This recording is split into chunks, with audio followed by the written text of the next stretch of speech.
Après 1 heure de navigation, le port de Cap-Breton est déjà bien loin. À bord du Crésus, l'équipe de l'Ifremer venue de Brest prépare la table d'opération. C'est pas des conditions faciles, on est sur un bateau de pêche, on n'est pas dans un bloc opératoire, mais on s'adapte. Le projet Bar-Jeep mobilise les pêcheurs locaux. L'équipage du Chipiron vient de capturer 4 bars adultes. Une fois transférés, les poissons sont plongés dans ce bain anesthésiant. On laisse 3 minutes, mais souvent ils commencent à perdre complètement l'équilibre au bout de 45 secondes, 1 minute.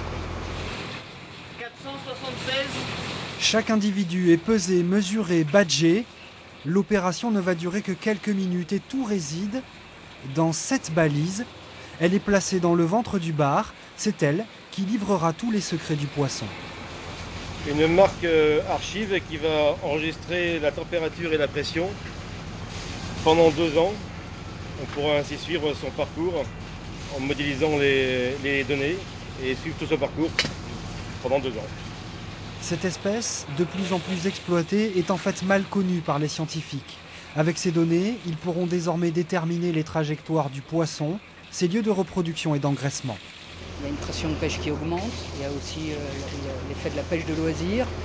Et donc c'est une espèce dont on commence à voir assez sérieusement des signes de surexploitation, notamment dans le stock dit nord, c'est-à-dire en Manche, mer du Nord, mer Celtique.